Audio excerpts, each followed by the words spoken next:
السلام عليكم، اللهم صل وسلم وبارك على سيدنا محمد وعلى آله وأصحابه أجمعين. يا صباح التفاؤل، يا صباح الأمل والنشاط والورد والياسمين على الأطفال في الدنيا، ازيكم عاملين إيه؟ أهلا وسهلا بكل حبايبنا، شرفتونا ونورتونا على راسي من فوق. شكرا لكم على الدعم وعلى التشجيع، جزاكم الله ألف خير. أتمنى منكم يا حبايبي كده لايكات كتير للفيديو وشير واشتراك في القناة عشان يوصلوا كل جديد إن شاء الله بإذن الله. بصي كده يا حبايبي، أنا دلوقتي كده بصرف الهدوم عشان إيه أغسل بقى كده الغسيل. أنا مش واللي حاطّين في الحوض دُولة أنا يا دوبك كده هاحكّهم كده بالصابونة كدهِ، مش هاشطفهم ليه؟ عشان عاوزة أخلّي الصابون اللي أنا حطيته في الغسيل يفضل موجود لمّا أحطّهم في الغسالة. طبعًا هينضف أكتر، الصابون يبقى موجود مع الغسيل في الغسالة هينضف أكتر. مش عارفة أوصّل لكم المعلومة والّا إيه، بس هينضف أكتر، يعني عاملة زي كده ما بيجيبوا كده في مُعدات كده لإزالة البُقع بيحطّوها كده بيتحط على اللبس على طول ويتحط في الغسالة. فبينضف أكتر وأكتر، يعني أمّا يكون حاجة متسخة أوي. فدي يعني نفس الطريقة، بس أنا باحُك على إيدي عشان أضمن إن هي تبقى نضيفة وتمام. المهم كده يا حبايبي، ده الروتين بقى المسائي اللي كل يوم باعمله. بس أنا باتذنب بقى كل يوم لحد الساعة 14:00 على ما المَيّة ما تيجي.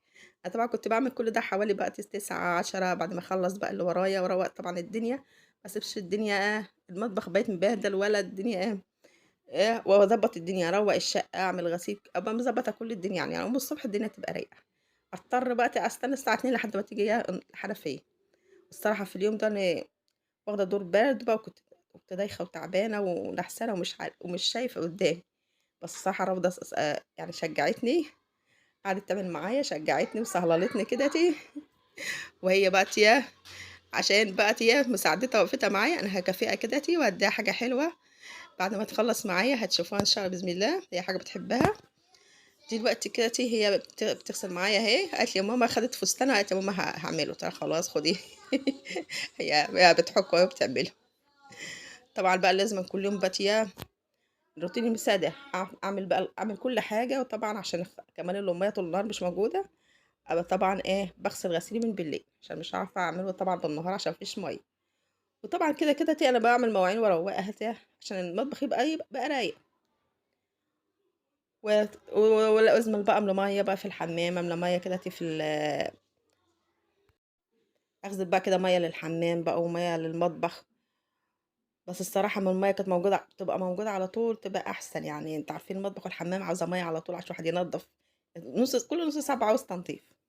بس إن شاء الله بإذن الله بالاقي حل، وإن شاء الله نعمل له خزان يعني الصراحة عشان يريحنا الصراحة، خصوصًا كمان في الصيف الواحد بيبقى محتاج مَيّة على طول.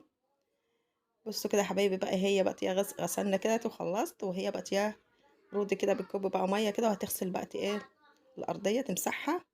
هي بتعشق هي المسيح. قالت لي: "يا ماما أنا هامسحها." سِبتها بقى هي تمسحها. هي كانت بتطلّع المَيّة لبرّه، قُلت لها: "لأ مش لبرّه بقى دخّليها لجوّه عشان تروح جوّه عند البلاعة." هي دلوقتي أهي جابتهم لبرّه، قُلت لها: "لأ اعمليهم لجوّه يا رودي." هتعمليهم بقى دلوقتي العكس بقى لجوّه عشان المَيّة تدخل جوّه عند البلاعة، عملتهم أهي.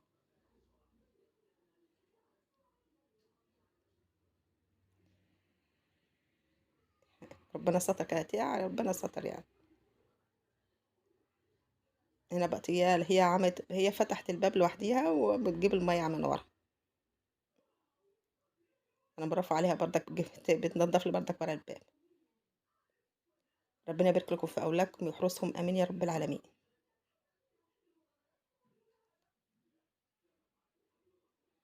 كده خلّصت معايا وكافأتها كده، عطيت لها بقى الآيس كريم.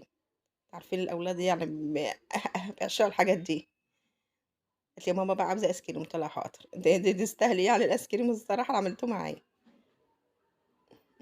فلمّا دلوقتي كنت باقول لها: "تدّيني حتّة يا رودي؟" قُلت لها: "أيوه." تقول لي: "يا ماما هادّيكِ حتّة."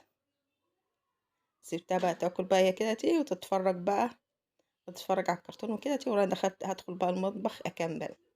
هي شبطت معايا على كده ولقيتها لوحديها كده، لقيت الحنفية جات أمّا جات لقيتها لمّة لي شوية عارفة المواعين اللي قدّامكم اللي في الطبق البرتقاني ده، الطبق الصغير ده، هي دعكتهم ولمّتهم لي في الطبق ده.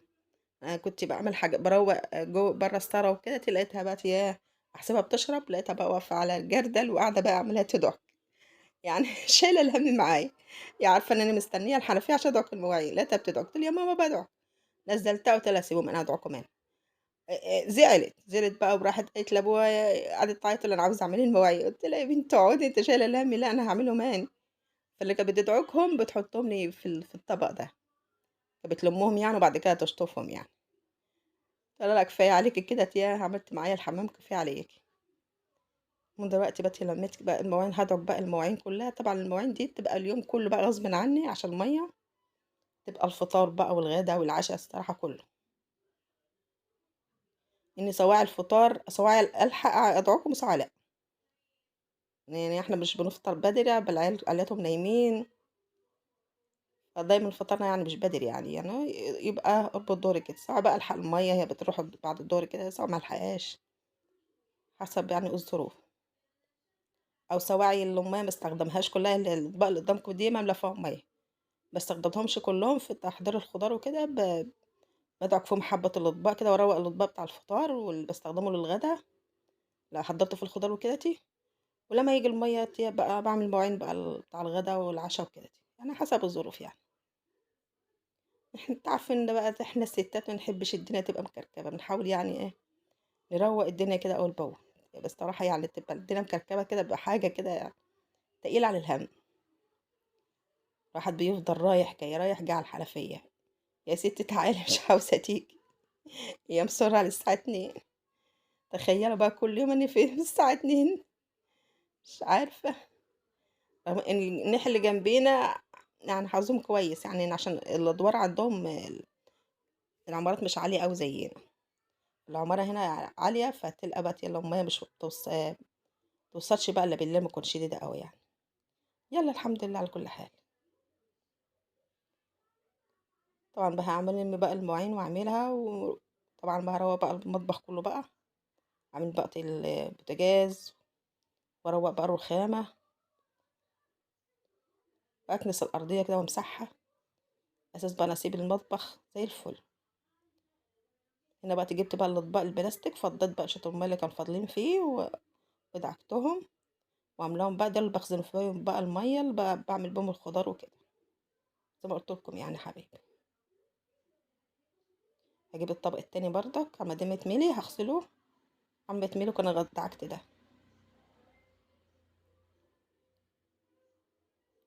كده فاضل بقى أملا بقى الإيه، الأزايز بتاع الشرب، أملاها وأحطها في التلاجة،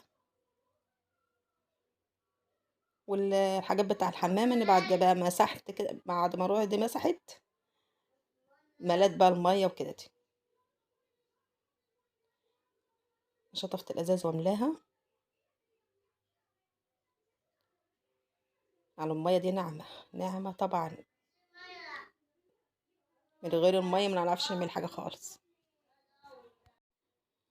جيرو دي طبعًا بتلعب مع أخويا وكده، فعاملة مش عارفة أسجل، وقفت الصوت كده أكمل لكم كده يا حبايبي، دلوقتي كده خلصت كده أنا بقى هادعك بقى البوتاجاز.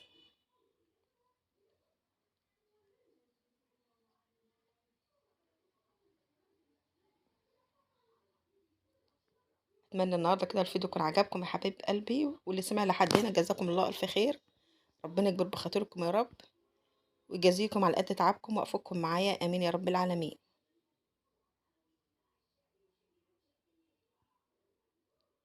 دعكتها كده ومسحت كده بالفوطة الفرطة كده هنا كده بقى البوتاجاز خلاص تمام.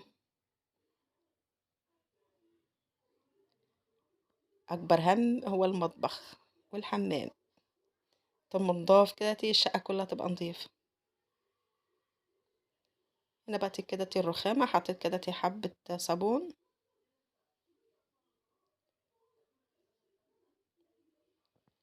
دعكت بقى الرخامة كلها، وهاجيب مَيّة كده بقى إيه، أكبها كده على الرخامة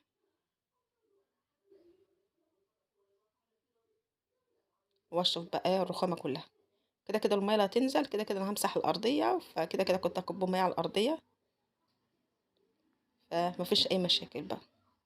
هنا كده بقى مسحت الرخامة ومسحت كده الأرضية والدنيا بقت زي الفل. أتمنى الفيديو كان عجبكم، وأترككم في رعاية الله وأمنه، في رعاية الله يا حبايبي، استنوا فيديوهات أحسن وأحسن.